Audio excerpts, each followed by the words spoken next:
August 1995, San Diego, California. A young woman is attacked and sexually assaulted while out jogging. She thought she was gonna die. The suspect at the time was described as a large man, large muscular build, wearing a ski mask over his face, wearing gloves, and having a large kitchen knife. In October, just 2 months later, another woman is sexually assaulted, this time in her own home. The following month, 2 more women are attacked in their homes, and detectives realize they are dealing with a vicious serial rapist. He always had a knife. He was always masked up. He always had gloves. And he would lay in wait for the victims when they would come home. He was masked up so much, the victims couldn't even identify his race. With the attacks mounting up, law enforcement is under huge pressure to catch the rapist, but he keeps evading detection. From 1995 to 2004, the suspect was raping people and leaving his DNA behind. We knew we had the profile of who did this, no question. We just had no one to match it up with. Because there is such an urgency to solve this case for the safety of the public, it always really shakes up a community, and it puts a community on edge. For those decades, they lived their lives not knowing who this person was. He could have been their neighbor. This is the story of a dogged cold case team that is determined to uncover the identity of a serial rapist who attacked at least 6 women and remained unidentified for over 20 years. It was, without a doubt, God's will that this case be solved. There's always a way to solve them. And if we put in the effort, the time, and the energy, we are going to be able to solve all these cases.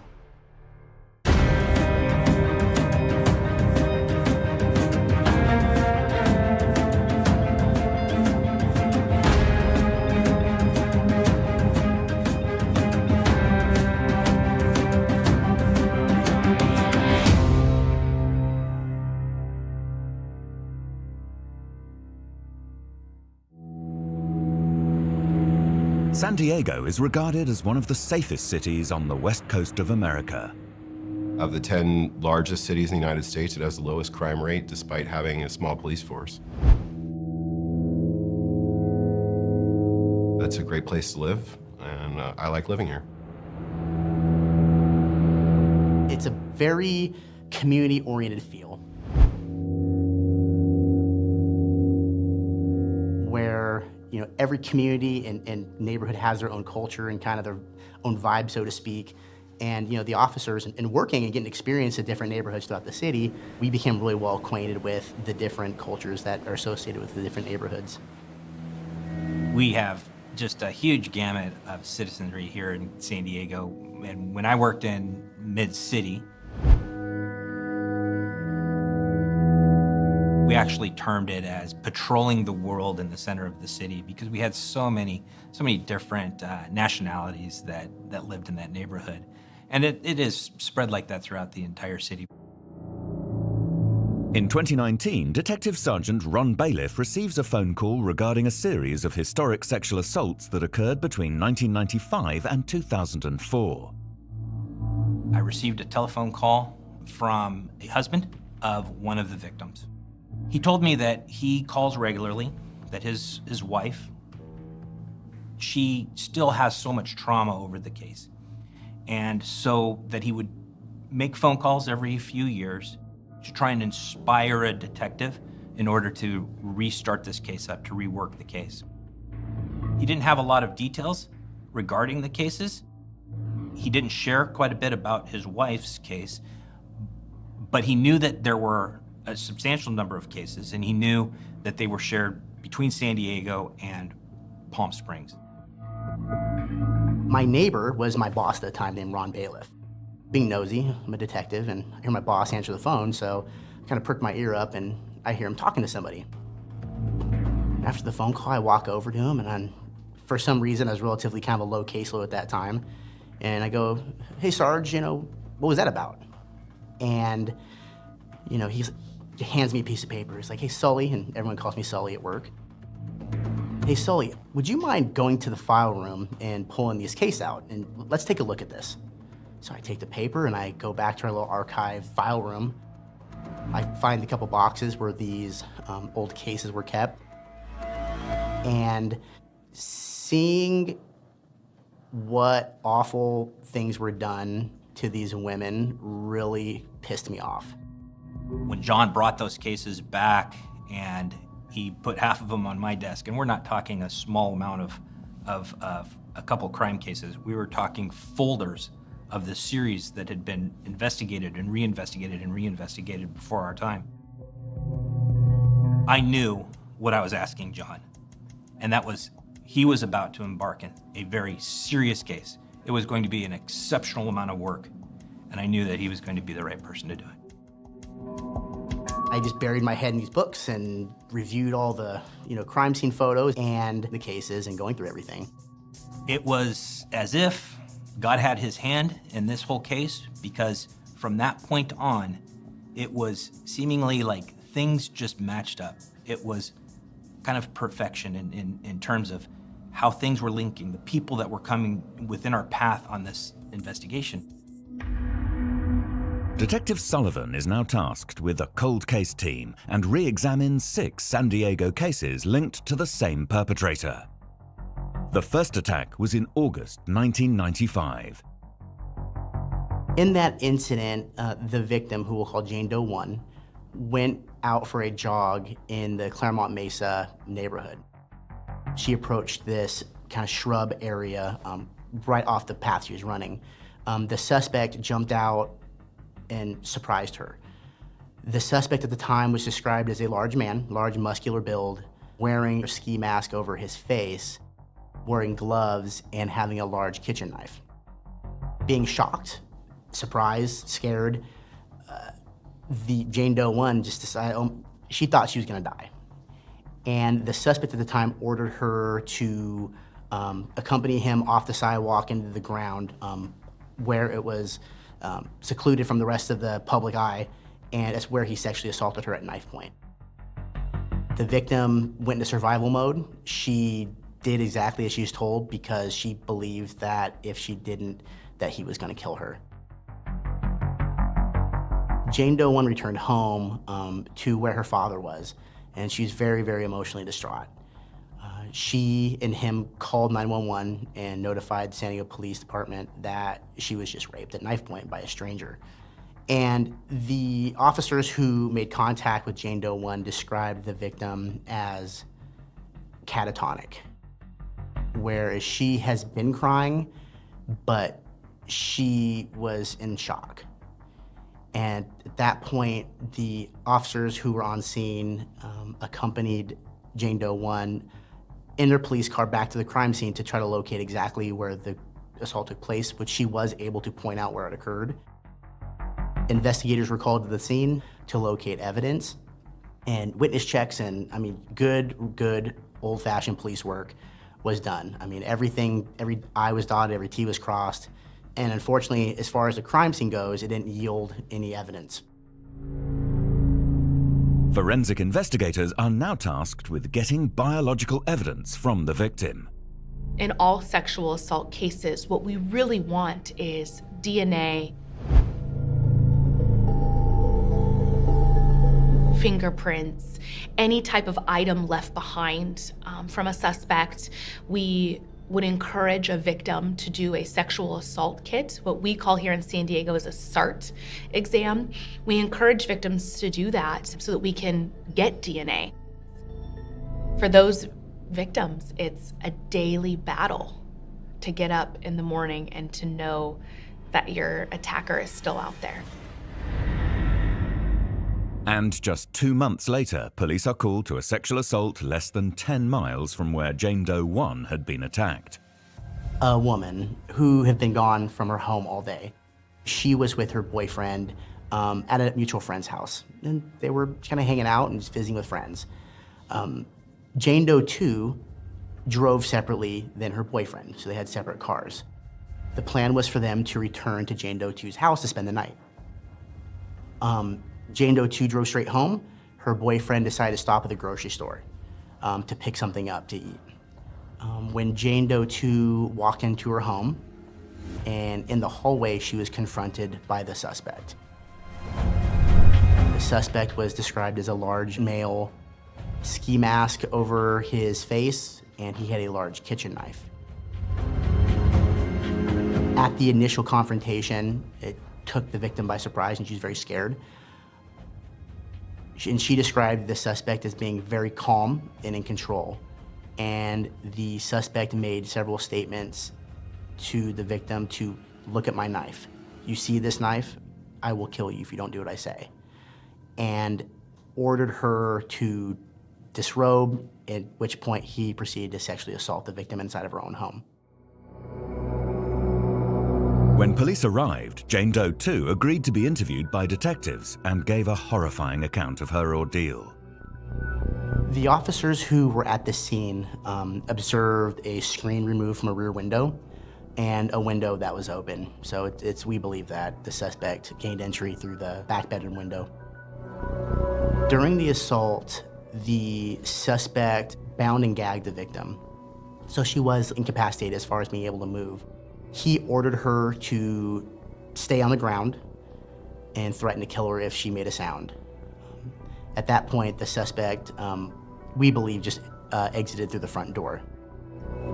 The victim untied herself and put some clothing on, ran to the living room, which she grabbed her phone to call 911. Right when she's on the phone with 911, her boyfriend got to the house. In a matter of like minutes, seconds, missed the assault and missed the suspect running out the front door. When police are called to another scene a month later, they have an alarming feeling a serial predator is at large in their community. We were quite confident that this was the same suspect doing all these crimes.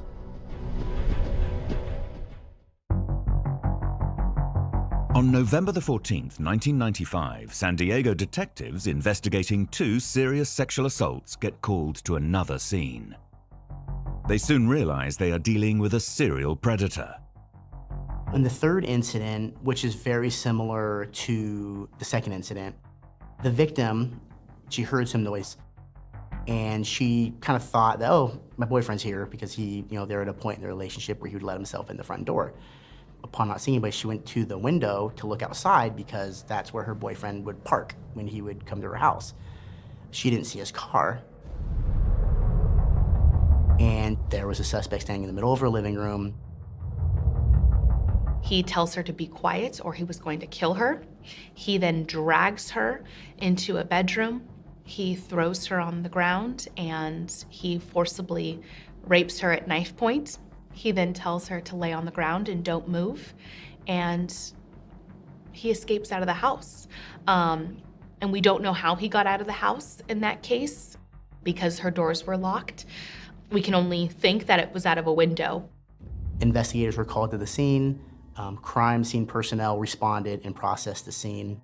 Again, the suspect was wearing gloves and wearing ski mask. So a canvass was done in search that maybe he discarded these types of evidence or the knife he had. The victim did not believe that the knife he used was her knife. So we believe that the suspect brought his own knife. They would have asked, would you recognize this person if you saw them again? Would you recognize their voice? What kind of weapons did they have? Police usually like to make sure that they interview the victim right away for the mentality of primacy and recency, to make sure that they really encapsulate what happened fresh in the mind of the victim. In this incident, soon after incidents 1 and 2, this being another residential sexual assault, I think we were pretty confident that we have a very violent rapist out there, kind of terrorizing the community. Then, just 3 days later, another attack is reported. Similarly to the incidents 2 and 3, this was a case where the victim, again being very beautiful, arrived home. Immediately she walked in, went to her kitchen, and she was attacked.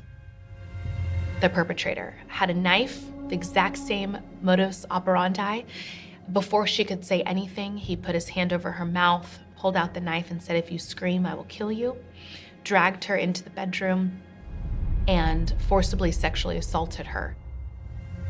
Investigators are certain all 4 attacks have been committed by the same perpetrator and send the semen samples for testing. When this first started, there were 4 separate detectives looking at 4 separate assaults. Ultimately, when they got together and they looked at the commonality of them, they proposed that it was a series and that it was the same perpetrator. That would later be confirmed by the DNA evidence linking all 4 of the assaults. Detectives believe the attacker is targeting a particular type. Young, very pretty, mostly blonde. At this point, we did believe the suspect was a white male. The victims could see his skin color. None of the victims recognized his voice, and none of them at this point thought he knew them, or they knew him. So this was a perfect stranger as far as the victims were concerned.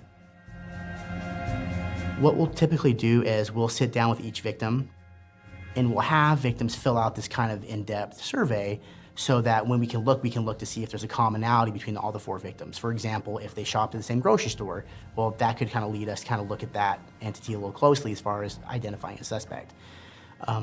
All 4 women completed the survey, and again, when I went back and looked through everything, I did not find anything in common. I mean, they were all in San Diego, but they weren't even in the same neighborhood as far as where they lived. And it was a tough one.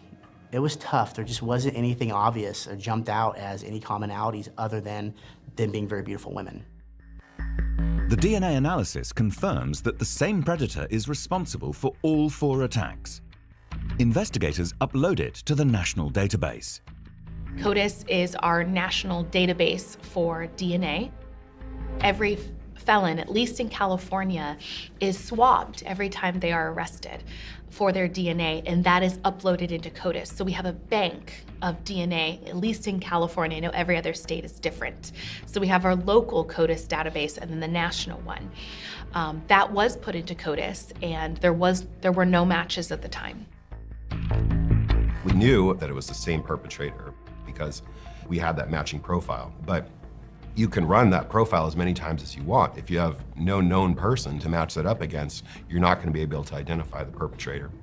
And that's the situation that detectives faced in the many years they tried to solve this series. Despite setting up roadblocks and increasing police presence in the community, the attacker still evaded detection. Because there is such an urgency to solve this case for the safety of the public, it always really, really shakes up a community, and it puts a community on edge. We had a lot of undercover officers positioned throughout the city. We had a high uniform presence, and we were all hands on deck.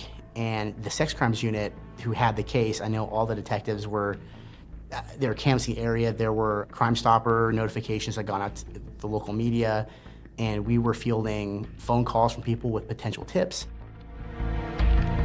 At this point, given that the description across the board was a fit, strong, white male, calm, cool, collect, in control, there was, we started looking at military personnel, because being in San Diego, we have a large military presence here. We have a lot of Marines, a lot of sailors, and that kind of fit the mold, general mold of maybe a combat veteran, and we started looking down that path.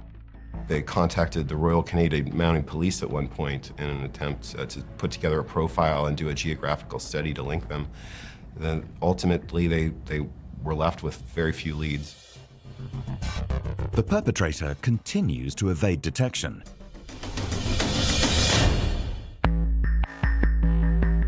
By the early 2000s, San Diego detectives investigating 4 serious sexual assaults that occurred between August and November 1995 have exhausted all leads, and the case goes cold.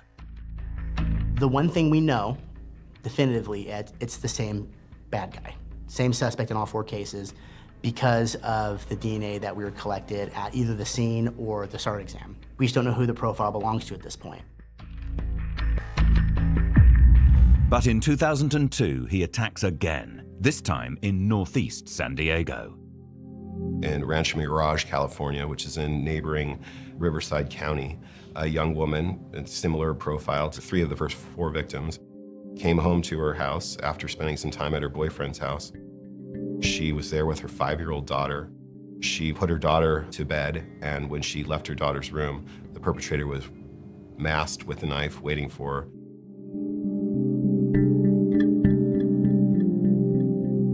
suspect threatened to harm the young daughter if the victim didn't comply. She wasn't gonna let anything happen to her baby girl, and she submitted and survived a horrible attack inside of her home. Being assaulted not only inside your own home, but in the presence of your daughter. I cannot imagine how horrible it had to have been for her.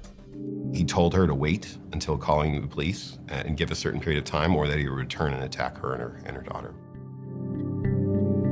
Given that it was a hot prowl residential sexual assault, that DNA recovered from the Riverside case, which is, we'll call case number 5, was uploaded into CODIS. There was a match to the 4 San Diego cases. So the Riverside investigators, it kind of gave them a little something extra to work with, knowing that, there are 4 San Diego cases that took place in 1995. And again, like the San Diego cases, we have the suspect's DNA profile, we just don't know who it belongs to. Tormenting investigators, the predator remains free and attacks again 2 years later in November 2004. That was nearby Palm Desert, California, also in Riverside County, also in the Coachella Valley. A woman had come home from her boyfriend's house. She returned to an empty home with her daughter, confronted by the suspect, and, again, the description across the board: calm, cool, collect, in control. He never yelled. Part of what his commands was to make sure the victim saw the knife. He'd say, look at the knife, look at it. And then once they looked at it, he would give them their commands and what to do. Jane Doe number 6 was sexually assaulted at knife point, and similarly, survival mode. I mean, these women they want to live. They have a lot of will to live. They have their daughters in the house with them while this is happening, and they're gonna do whatever it takes. And in this case, my hat goes off, because they did it. They survived. They protected their daughters, and they came out, sustaining trauma, but they came out alive. But once again, the rapist remains unidentified. With a 10-year statute of limitations law in California for rape and sexual assault, law enforcement is deeply concerned the attacker could eventually escape justice and take action.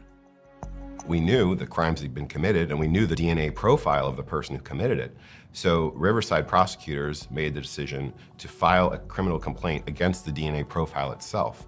And when they did that, they were able to generate a warrant for that person's arrest. And in California and many states, the courts have held that charging a DNA profile is sufficient to identify a person for statute of limitations purposes. And so Riverside decided to do that. They filed a John Doe warrant, because once a warrant is in the system, it tolls the statute of limitations. So we are gonna file this warrant, we're gonna file this case and keep it a John Doe, so that we can ensure that when we do get that match, we can bring him to justice. By 2019, the cold case team reviewing the evidence knows that the offender is still not registered in CODIS. We knew we had the profile of who did this. We just had no one to match it up with. And so CODIS, which is a database that has offender profiles from all over the nation, was constantly being run against this known profile from all 6 cases. And we just could never get a hit, because the known offender was not in that database. And the detectives worked many years. They kept running it, and going back, and still that person's profile was not in the database. Looking for other methods and techniques to help solve the case, Detective Sullivan hears about a new crime-solving forensic tool. I listened to a podcast that covered the Golden State Killer investigation. So, being a big city detective, I like to stay up and current on what's going on, especially in the state of California. And learning that the technique in order to catch the Golden State Killer used forensic genealogy. So I go back to my little dingy desk, and I jump on my desk phone, and I call the FBI. I go, okay, here's the San Diego office. So I introduce myself to him, and I go, hey, if you could steer me to the right direction to the special agents that worked on the Golden State Killer case, can you have them call me? I'd really like to talk to them, because I have a case that would really benefit from utilizing that same technique and utilizing some of your resources. I mean, I'm talking like 2 minutes. I got a call on my cell phone from a guy named Steve Bush. Steve Bush, very kind, very excited to talk to me. He introduced himself and let me know that it was his team that worked on the Golden State Killer, and he wanted a briefing on the series that I have. So, spent about 10 minutes on the phone letting him know, hey, it's a very violent series. These women need some closure.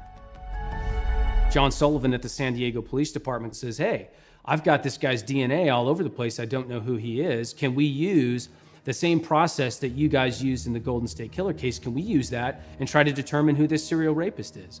And we said, absolutely. We would love to help you out with that. Let's take his DNA and let's send it off to a private laboratory and let's get the SNP profile that we need so we can get started.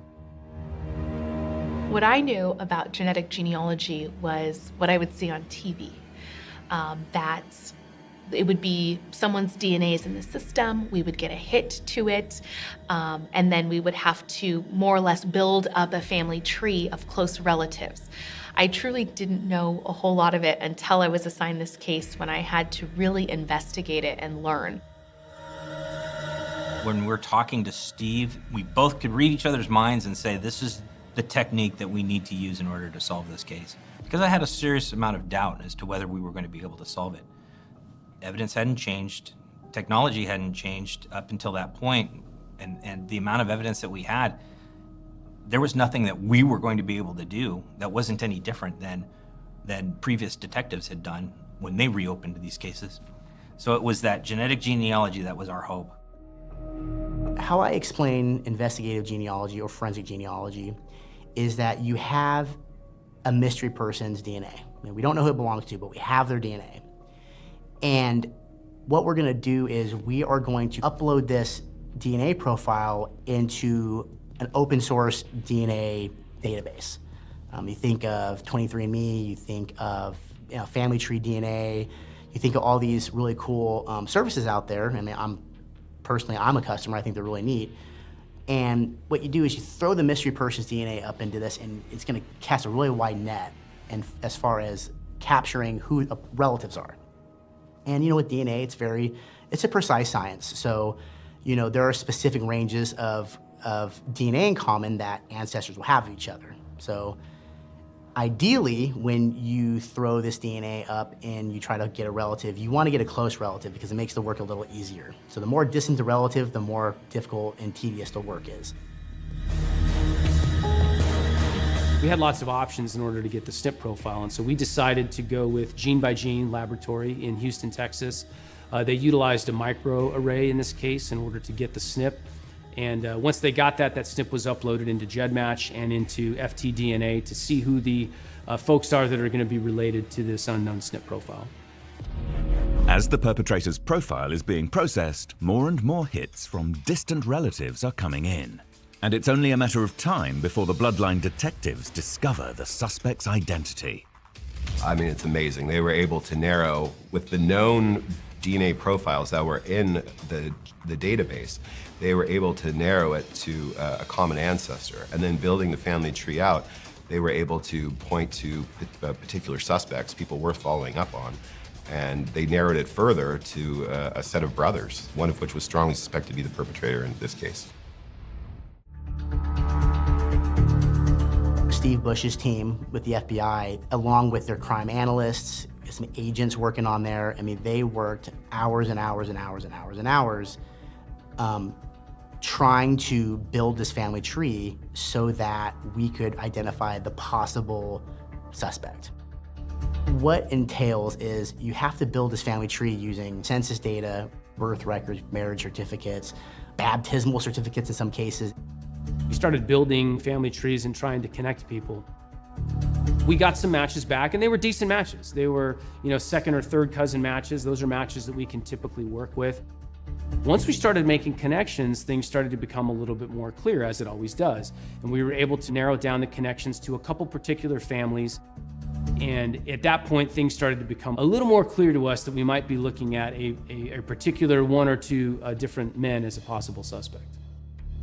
The suspect's DNA matches two brothers, and Detective Sullivan springs into action. Now we have a couple names to work with, so I do my whole back, from social media to Facebook to Instagram to LinkedIn and all the law enforcement databases that I have access to. In '95, both brothers lived in San Diego. In 2000s, they both lived in the Palm Desert area. These two brothers in particular were very different. They led very different lifestyles. And you can tell through their souls, they're just different. You know, one is like a super devout family man and very religious, and the other was a little more transient. I knew at the time he was married and he had a child. We found wedding photographs and social media of he and his wife, and his wife was just remarkably close in appearance to all of the victims. When we examined the physical descriptions given by the victims, and then we examined the physical natures of Chris Van Buskirk, there was a pattern of similarities that led us to believe he could potentially be the person. It's always difficult with these traumatic events, though, because sometimes the victims, the descriptions are all over the place. One might say he's taller, and one says he's shorter, and one says he's heavier, and one says he's thinner. In this case, the physical descriptions were pretty accurate. Investigators now focus all their efforts on Christopher Van Buskirk, who is living in Arizona.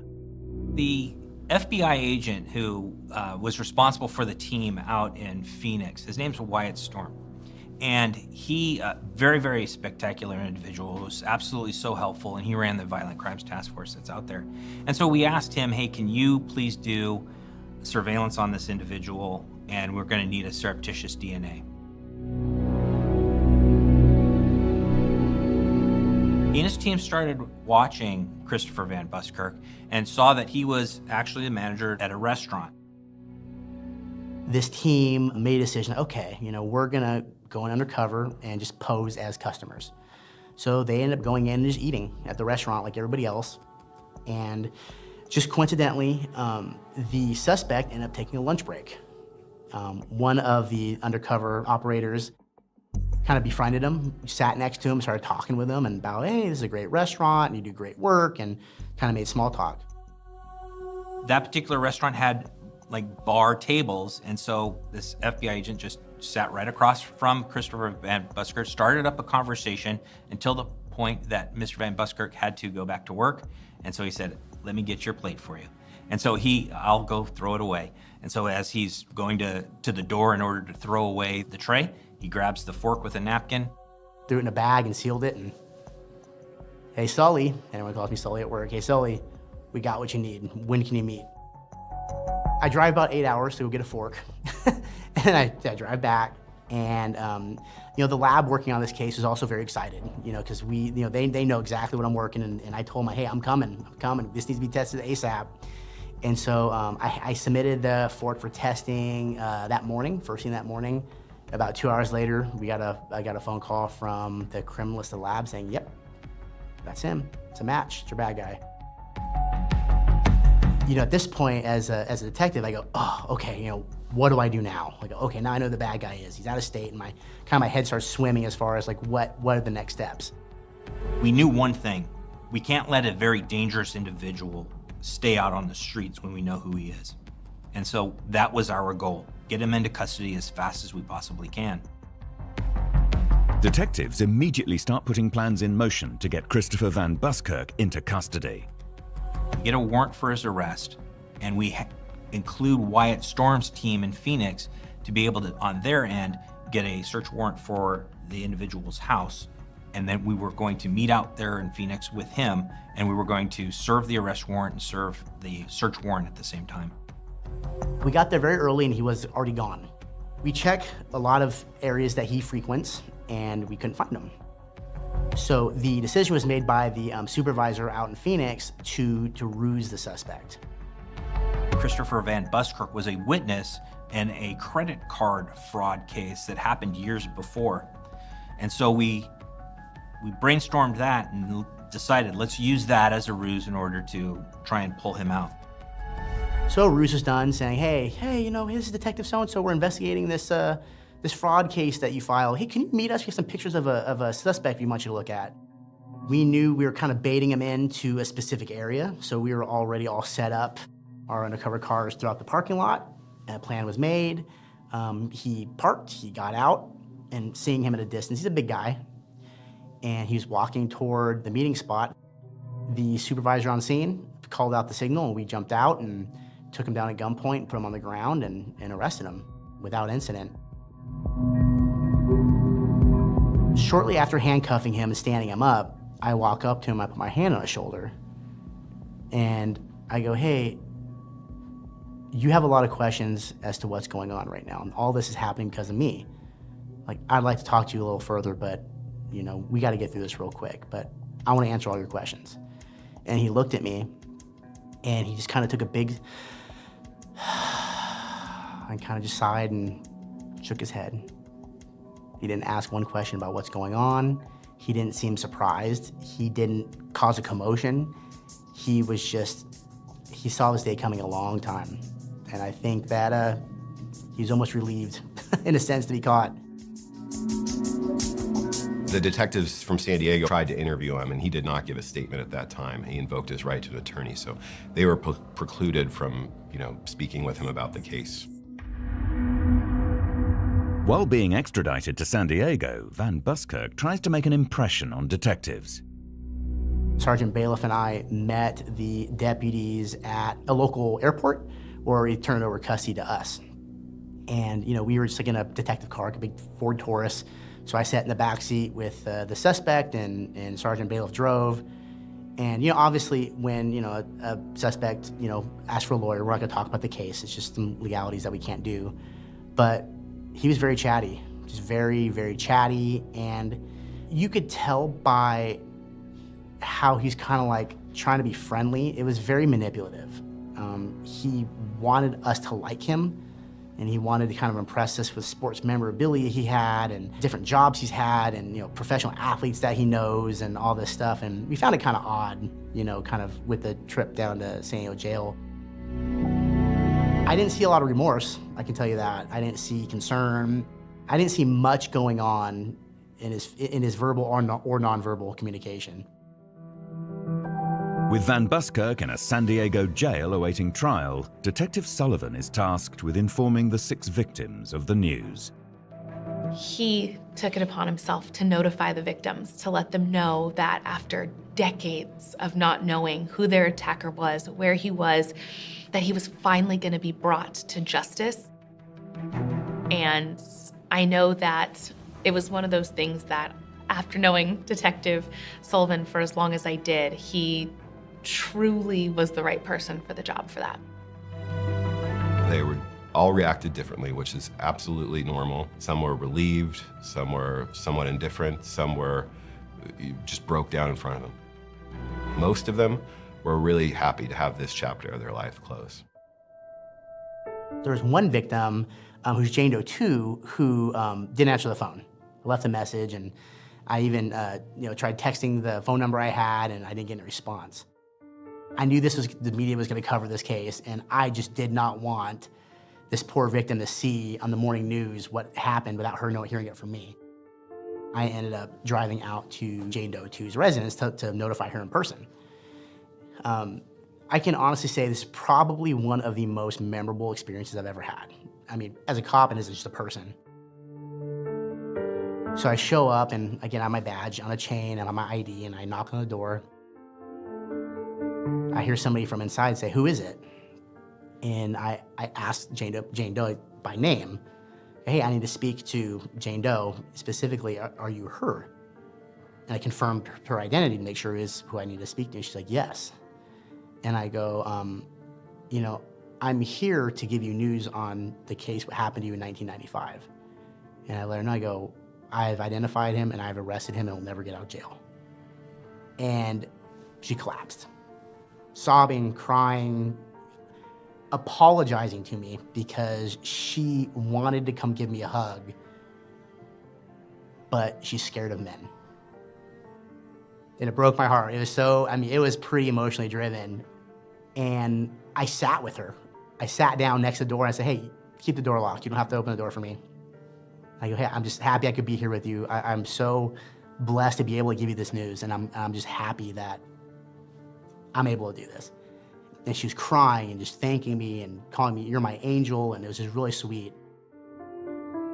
And I told her, "I want to come back, and I'll bring a female partner if you're okay with that. Like, I'd like to sit and talk with you, but I want to make sure you're comfortable because, again, I'm respectful of what's going on here. And then she's like, yes.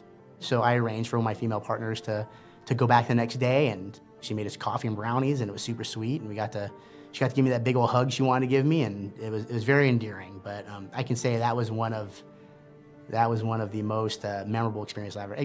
From this case, like, I really take away that in-person notification I gave. Prosecutors filed numerous charges against Van Buskirk. I made sure that we had all of our ducks in a row, that when he was brought back to San Diego, we could jump on it right away. We came up with forcible rape of all of the women. We also charged rape in the course of a robbery, and then we also charged the multiple victims allegation, which then allows for a life sentence. In a surprising turn of events, given his behavior, Chris Van Buskirk decides to enter a plea. He pled guilty to all 6 cases, which is a sentence of 50 years to life in prison. He was being heard through a box where he could hear us and we could hear him. But he was a coward, and he stayed in the very back of the room. He gave an apology, but it was insincere. It was a joke. I think Van Buskirk was looking out for Van Buskirk, and he just wanted to save face as best as he could with his child, and maybe his wife too. But you know, the second we would have went to a preliminary hearing, I would have been on that witness stand disclosing all kinds of details of these assaults, and that would have been out for the whole world to see and hear. And I think that he just decided to plead guilty, so that would still remain his deep, dark secret. This selfish part of me, I wanted this to go to trial. I wanted genetic genealogy to be blossomed in the public. I wanted the public to see how valuable this technique is. I wanted it to go through that court process. But then the mercy that the Lord showed for the victims is what was important, because by not having to go through that trial, by Van Buskirk admitting guilt and simply being sentenced, they didn't have to suffer through those trials, which would have been a horrible experience for them. This is another case that really highlights the power and effectiveness of genetic genealogy. This is the way to go. This is something that not is only going to solve these old cases, this is something that we can use right now in order to solve cases that we can't just readily solve. I think that genetic genealogy can explode as to something just unbelievable in law enforcement. And it's so effective. It exonerates the innocent, and it identifies the guilty as quickly and efficiently as law enforcement could possibly do. So I think that's something that the public needs to start to understand, that genealogy is actually a lot less invasive than traditional investigative methods. It's much more efficient, and it's always right. What this case did for me was it reminded me that even when it's dark, there's always hope.